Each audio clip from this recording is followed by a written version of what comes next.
Hello, welcome to DS science classes. I am Dikshika Parmar. तो आशा करते हैं आपने पुराने सारे लेक्चर्स लगाए हैं। पिछले लेक्चर में हम देख चुके हैं फॉर्मेशन ऑफ लिम्फ। लिम्फ का फॉर्मेशन आखिर कैसे होता है और लिम्फ डक्ट जो होती है वो कहाँ प्रेजेंट होती है, सारे ऑर्गन्स में से कितने लीटर मैक्सिमम या मिनिमम पूरे डे में कितना लिम्फ फॉर्मेशन होता है, उसका फंक्शन क्या है, कैसे बनता है और उसकी बॉल्स कैसी होती है, ये सारी चीज हम डिस्कस कर चुके हैं। ठीक है, इसका फंक्शन क्या था, ये किसी भी बैक्टीरिया को सेंस करता है। जब भी बॉडी में, बॉडी फ्लूइड में कोई भी बैक्टीरिया इंटर करता है तो सबसे पहले ये उसका पता लगाता है कि हमारी बॉडी में कोई बैक्टीरिया इंटर किया है, ब्लड के अंदर कुछ वायरस है, और बस यहाँ लिम्फ के अंदर से जब ये फ्लूइड निकलता है तो वहां से बस स्टार्ट हो जाता है फंक्शन अपना और कंप्लीट हो जाता है लिम्फ का फॉर्मेशन एंड उसका फंक्शन जो भी है।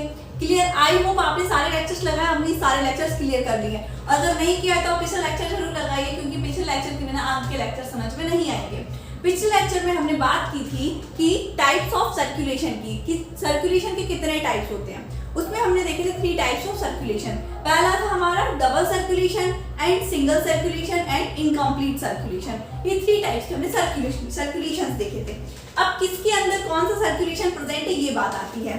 तो कुछ एनिमल्स जो होते हैं, स्टार्टिंग में जब आप बायोलॉजी पढ़ेंगे तो क्लासिफिकेशन देखेंगे।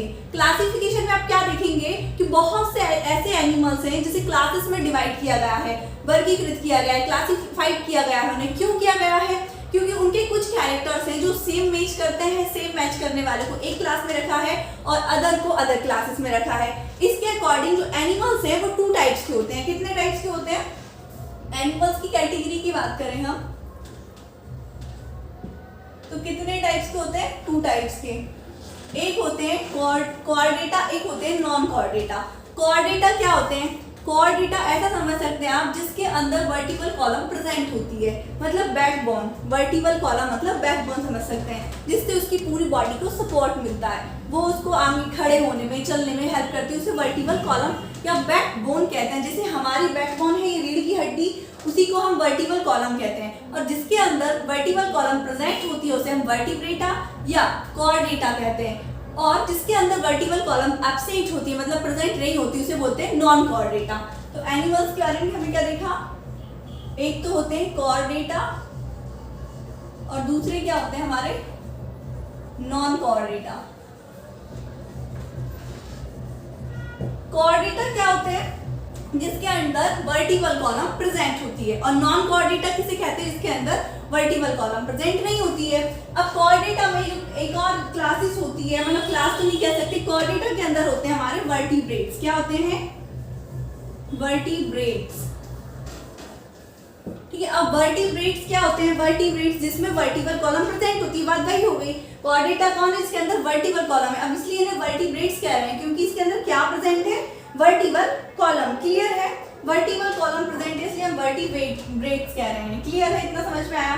अब वर्टिब्रेट्स में भी कितने टाइप्स के होंगे हमने देखा, जब इनको हमने और भी क्लासिफाइड किया तो हमें एनिमल्स की कैटेगरी में क्या देखी? एक तो कोऑर्डेटा है, दूसरा नॉन कोऑर्डेटा। कोऑर्डेटा जिसमें वर्टिकल कॉलम प्रेजेंट होगी और नॉन कोऑर्डेटा जिसमें वर्टिकल कॉलम एब्सेंट होगी। अब क्योंकि वर्टिकल कॉलम प्रेजेंट है तो इसे वर्टिब्रेट्स कह रहे हैं। वर्टिब्रेट्स में एक तो हमारे होते हैं फिश, फिर एम्फीबियंस,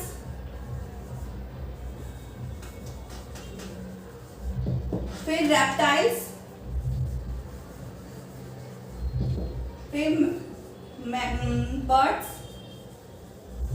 एंड मैमल्स। अब देखिए क्या है, जब भी कोई चीज डेवलप होती है वो अचानक से तो हायर उसमें डेवलप नहीं हो जाती है, वो लोअर कैटेगरी से स्टार्ट करती है। किसी भी चीज का डेवलपमेंट होता है तो पहले उसके अंदर स्पेसिफिक कैरेक्टर डायरेक्ट नहीं आते हैं, पहले छोटे छोटे कैरेक्टर्स आते हैं, फिर धीरे धीरे उसके कैरेक्टर चेंज होते जाते हैं, डेवलप होता जाता है वो। इसके अकॉर्डिंग जो क्लासेस है डिवाइड की जाती है। मतलब जब एनिमल्स आए तो एनिमल्स में सबसे पहले हमने लोअर कैटेगरीज के एनिमल्स देखे। जब वो लोअर कैटेगरीज के एनिमल्स अपना डेवलपमेंट करते गए, जैसे पहले एनिमल्स पानी में रहते थे, धीरे धीरे वो पानी से आए जमीन पर, स्थल पर। ठीक है, तो वो यहाँ पर आए तो वो पानी के साथ साथ स्थल पर भी रहने लगे, देन उसके बाद एयर में रहने लगे। ऐसे करते करते डेवलपमेंट हो, वाटर से लैंड पर आए और एयर तक आए। तो ऐसे चलते चलते हमारे जो एनिमल्स हैं उनका डेवलपमेंट होता गया। इसके डेवलपमेंट के अकॉर्डिंग जो हमारे वर्टिब्रेट्स होते हैं उनकी कैटेगरी होती है। एक फिश होता है, एम्फीबियंस, रेप्टाइल्स, बर्ड्स, मैमल्स। तो फिश क्या होती है? फिश तो आप जानते हैं, फिश जो क्या होती है, वाटर में रहती है। अब सबसे पहले ऐसा बोल सकते हैं, सबसे पहले जो एनिमल्स देखा गया वो फिश देखी गई। ये एक्चुअल बात नहीं है, एक्चुअली तो फिर बहुत डीप में जाएंगे जब हम डेवलपमेंट पढ़ेंगे, तो उसमें हम देखेंगे कि अर्थ कैसे स्टेबल हुई पूरे मतलब ब्रह्मांड के अंदर, गैलेक्सी के अंदर, और कौन सा एनिमल्स का फॉर्मेशन कैसे हुआ, कैसे सेल्स बने, ये एक अलग चीज है, ये हमें अभी नहीं पढ़ना। लेकिन हम समझ सकते हैं कि सबसे पहले एनिमल्स में हमने फिश को देखा, जो कहाँ प्रेजेंट होती है, वाटर में।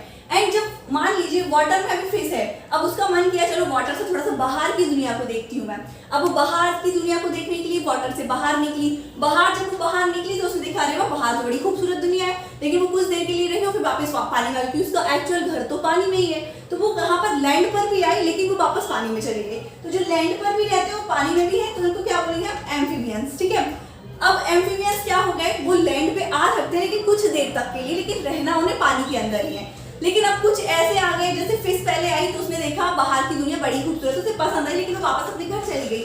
सबसे पहले फिश जो कभी पानी के बाहर नहीं रह सकती, लेकिन जब फिश बाहर निकली, उसने बाहर देखा, उसे समझ में आया, लेकिन वापस अंदर गई, तो क्या बन गए वो? एम्फीबियंस। लेकिन जब वही फिश बाहर निकल गई और वो बाहर रहने लायक बन गई, उसने अपनी बॉडी को डेवलप कर लिया बाहर रहने के लिए, तो उन्हें कह देंगे हम रेप्टाइल्स, रेप्टिलिया। ठीक है, वो कहाँ रह सकते हैं? लैंड पर रह सकते हो, पानी में भी रहेंगे। ये मतलब ऐसा नहीं है कि आपको सिर्फ लैंड पर ही मिलेंगे, कि कंडीशंस के अकॉर्डिंग वाटर में भी मिल जाएंगे और ज्यादातर लैंड में भी मिल जाएंगे, तो उन्हें हम रेप्टिलिया कह रहे हैं, रेप्टाइल्स। देन बर्ड्स, बर्ड्स कहाँ होते हैं? एयर में। अब ऐसा मान लीजिए फिश जो पहले पानी में थी, फिर जो बाहर की दुनिया घूमने आई तो उसे दुनिया बड़ी अच्छी लगी, लेकिन वो फिर पानी में चली गई, तो एम्फीबियंस। एंड जब वो लैंड पर रहने लगी तो रेप्टाइल्स।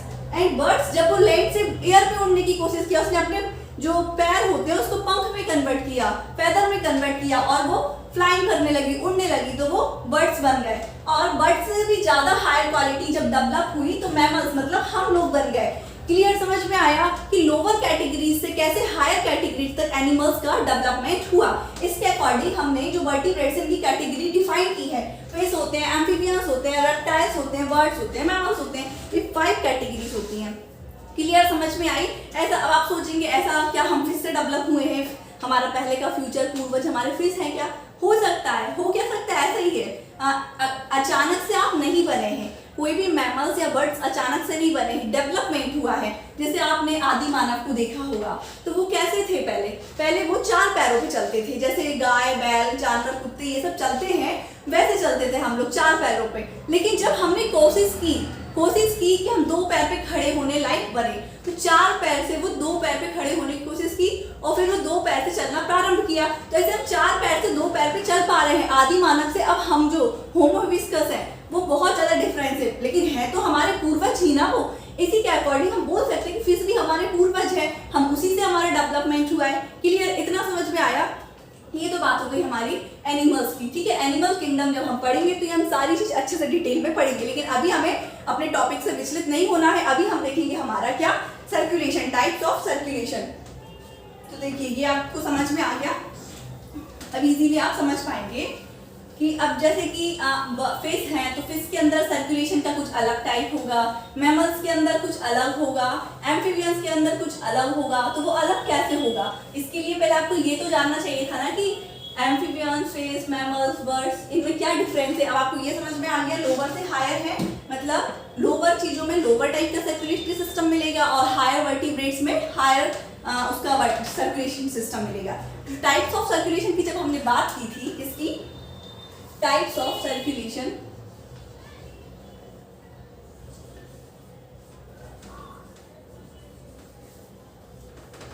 तो हमने क्या देखा था सर्कुलेशन के टाइप्स में कि हमारा जो सर्कुलेशन होता है 3 टाइप्स का होता है। पहला क्या देखा था हमने? Double circulation,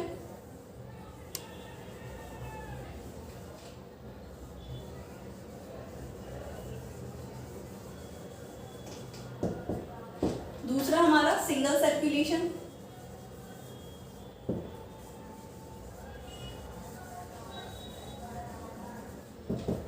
and last and third हमारा इनकम्प्लीट डबल सर्कुलेशन।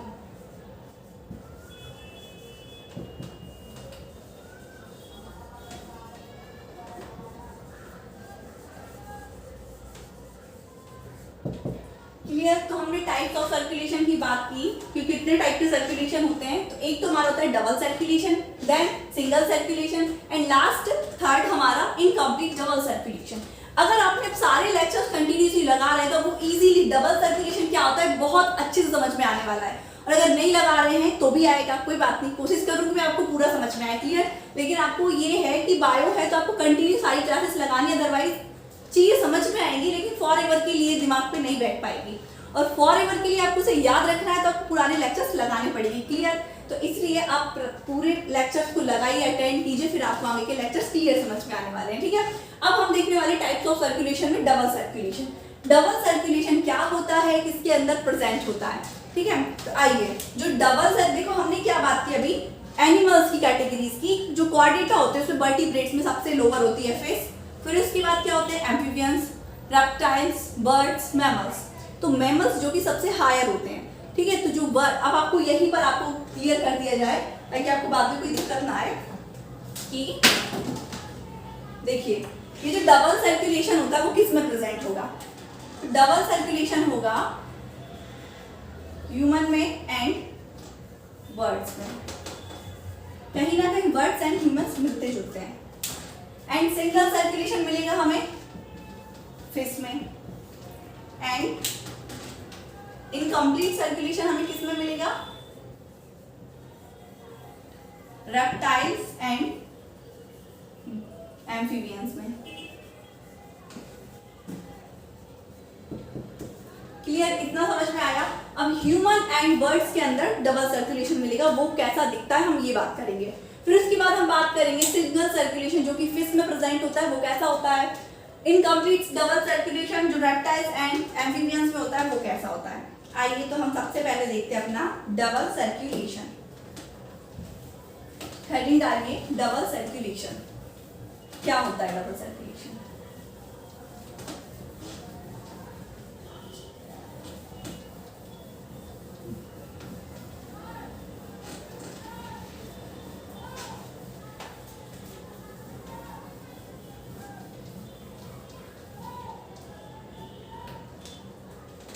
क्या देखने वाले हैं हम, पहला टॉपिक हमारा टाइप्स ऑफ सर्कुलेशन में डबल सर्कुलेशन।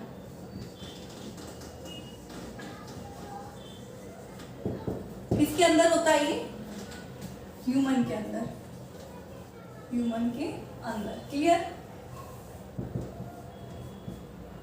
अब जिसके अंदर होता है तो थोड़ा सा इमेज भी बना लिया जाए।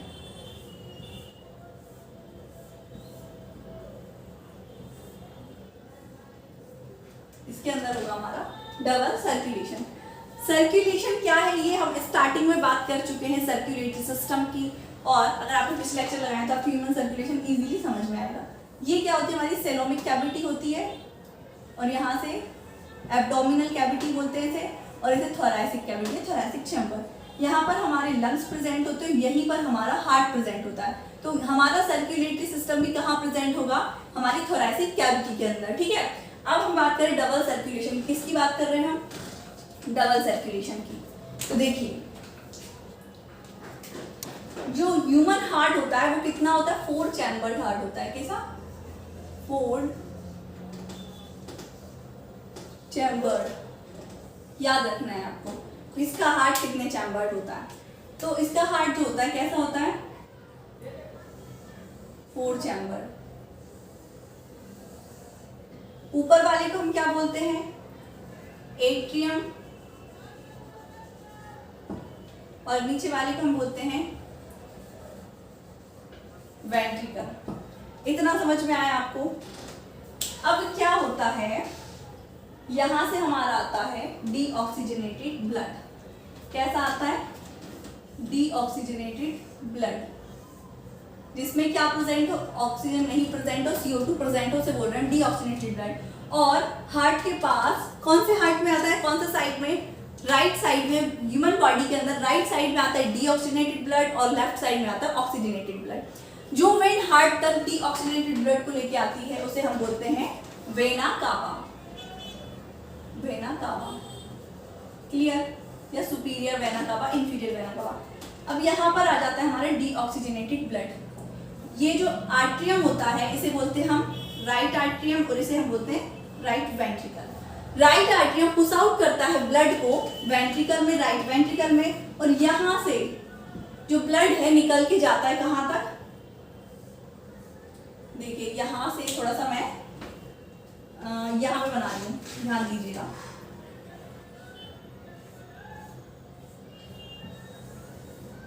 ये है हमारे लंग्स और यहाँ से डीऑक्सीजनेटेड ब्लड जाएगा हमारा लंग्स तक। अब लंग्स तक गया ये डीऑक्सीजनेटेड ब्लड, जब ये लंग्स के पास से आया, एक्सचेंज ऑफ गैसेस हुई, तो यहाँ से ये जो ब्लड है वो ऑक्सीजनेटेड हो गया, मतलब इसमें क्या आ गई है, ऑक्सीजन।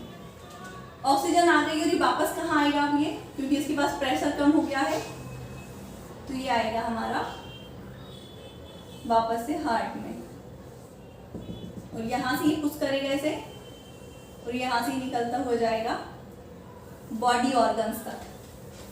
ठीक है, ये कहाँ जाएगा, ऑर्गन्स तक, ऑर्गन्स तक जाएगा एंड यहाँ से फिर से एक्सचेंज ऑफ गैसेस करेगा और यहाँ से फिर से डीऑक्सीजनेटेड ब्लड बनकर कहाँ जाएगा, वेना कावा में।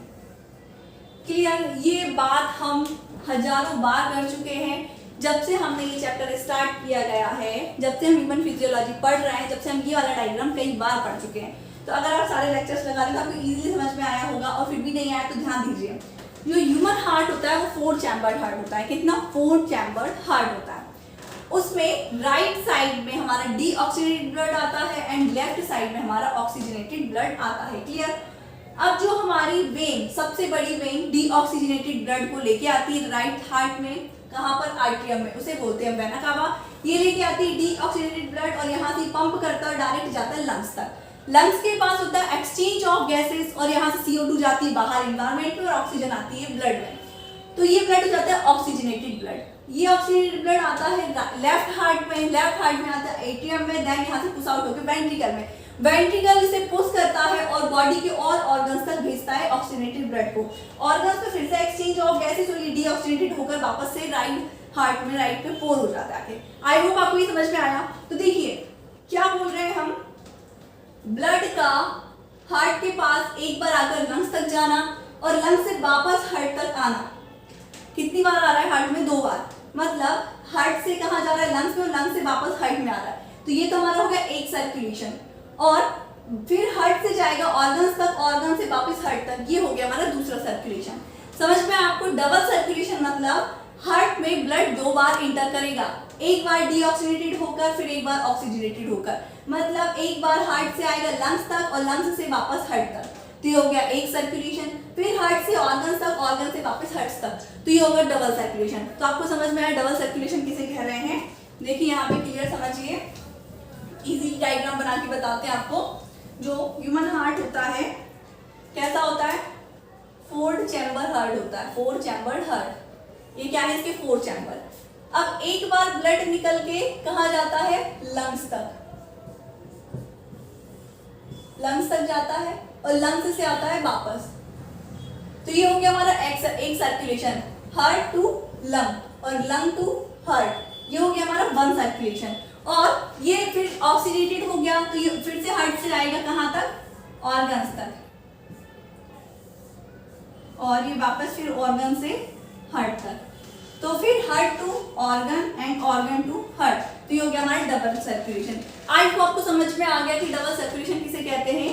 हाँ, ब्लड जो है हमारे हार्ट में 2 बार इंटर करेगा और इसको हम कहेंगे डबल सर्कुलेशन। तो जो हार्ट टू लंग हो रहा है इसे हम बोलते हैं पल्मोनरी सर्कुलेशन,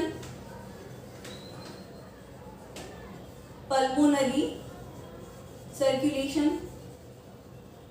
और जो हमारा हार्ट टू ऑर्गन हो रहा है इसे हम बोलते हैं सिस्टेमिक सर्कुलेशन।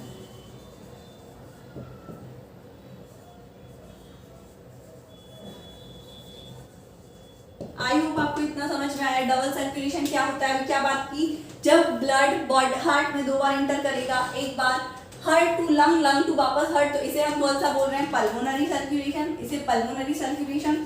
और heart to organ, organ to heart होगा तो इसे हम क्या बोल रहे हैं, systemic, systemic circulation. I hope आपको डबल सर्कुलेशन क्या होता है क्लियर हो गया। ठीक है, अब हम अपना टाइम वेस्ट किए बिना आगे बढ़ते हैं। सिंगल सर्कुलेशन क्या होता है, डबल सर्कुलेशन की तो बात हो गई। ये क्योंकि हमें पता चल गया डबल सर्कुलेशन किसमें होगा, ह्यूमन एंड बर्ड्स में। तो बर्ड्स का भी, बर्ड्स जो होते हैं उनका हार्ट कैसा होगा, 4 चैम्बर होगा, उनके अंदर भी सेम यही प्रोसेस चलेगा किसकी, सर्कुलेशन की। तो इनका, बर्ड्स का और ह्यूमन का कैसा होगा, डबल सर्कुलेशन होगा। अब हम बात करेंगे किसकी, सिंगल सर्कुलेशन की। और सिंगल सर्कुलेशन कहाँ पे देखने को मिला हमें, फिशेस में। तो हम ये देख लें कि उनका हार्ट कैसा होता है। अब हम देखेंगे सिंगल सर्कुलेशन। सिंगल सर्कुलेशन किस में देखने को मिलेगा हमें, फिश में। अब ह्यूमन हार्ट कैसा होता है हमारा, 4 चैम्बर। तो ये जो फिश का हार्ट है वो कैसा होता है, 2 चैम्बर। इसमें कितने चैम्बर होते हैं, 2, याद रखना आपको। तो देखिए फिश की अगर हम बात करें,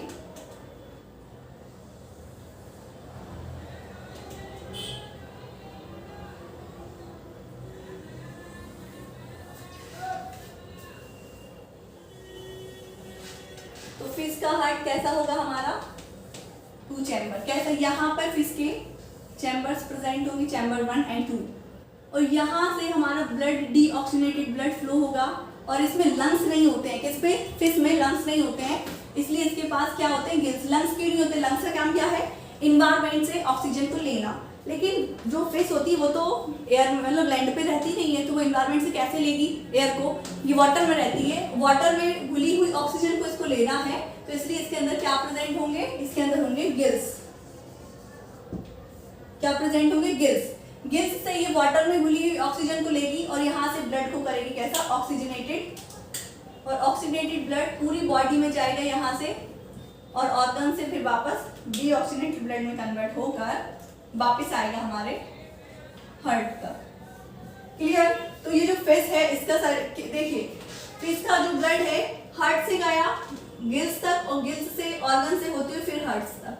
तो एक बार ही सर्कुलेशन हो रहा है, मतलब हार्ट में एक ही बार ब्लड इंटर कर रहा है। तो इसे हम क्या बोल रहे हैं, सिंगल सर्कुलेशन। आई होप आपको समझ में आया, बहुत सिंपल है सिंगल सर्कुलेशन। फिश में देखने को मिलता है, फिश में लंग्स नहीं होते हैं क्योंकि वो वाटर में रहती है, वाटर में घुली हुई ऑक्सीजन को से लेना है, इसलिए इसके अंदर गिल्स प्रेजेंट होते हैं। हार्ट की बात करें तो इसका हार्ट कैसा होता है, 2 चैम्बर हार्ट होता है। यहाँ से ब्लड निकलता है, गिल्स तक जाता है, गिल्स से ऑक्सीजन लेता है, ऑक्सीनेटेड होकर ऑर्गन तक, ऑर्गन से वापस हार्ट तक। तो ये जो एक सर्कल कंप्लीट हो रहा है इसे बोलते हैं हम सिंगल सर्कुलेशन। आई होप आपको ये समझ में आ गया। अब हम बात करेंगे कौन सा, इनकम्प्लीट डबल सर्कुलेशन क्या होता है। तो ये किसमें देखने को मिलता है, ये तो फिश में हो गया, ह्यूमन एंड बर्ड्स में हमने डबल सर्कुलेशन देख लिया। अब इनकम्प्लीट डबल सर्कुलेशन क्या है, तो ये कहीं ना कहीं डबल सर्कुलेशन जैसा ही है, लेकिन इनकम्प्लीट इसे क्यों कह रहे हैं, ये बात देखिए। इनकम्प्लीट डबल सर्कुलेशन,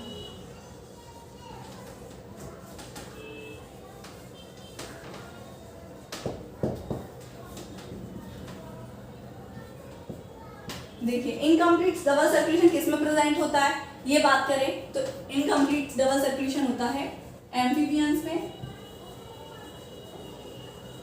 दूसरा किसमें होता है, रेप्टाइल्स में। क्लियर।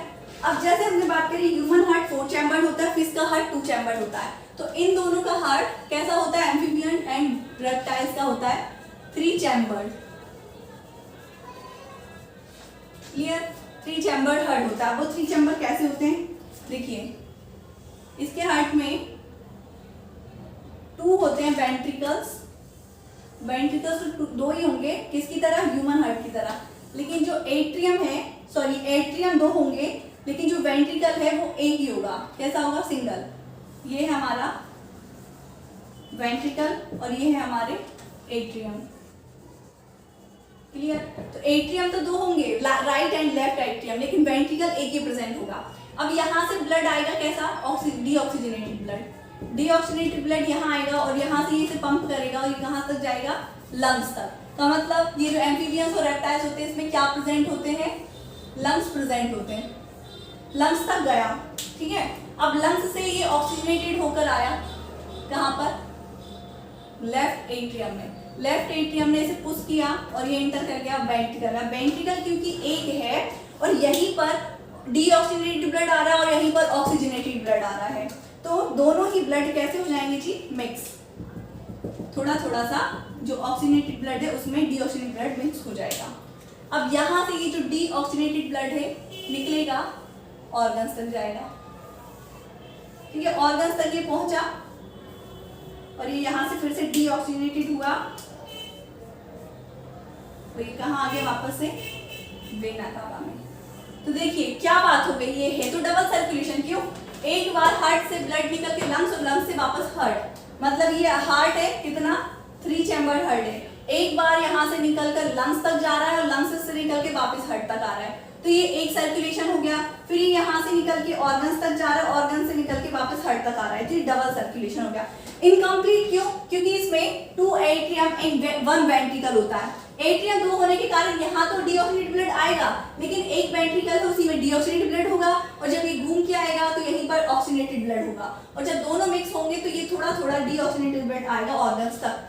क्लियर है, आपको समझ में आया कि इनकम्प्लीट डबल सर्कुलेशन किसे कहते हैं। बस इसमें जो एम्फिबियंस और रेप्टाइल्स हैं, इसमें क्रोकोडाइल जो है, क्रोकोडाइल ये एक्सेप्शन है कि इसके अंदर ऐसा सर्कुलेशन नहीं होता। बाकी सारे एम्फिबियंस और रेप्टाइल्स के अंदर कैसा सर्कुलेशन होगा, सेम इस टाइप का इनकम्प्लीट डबल सर्कुलेशन।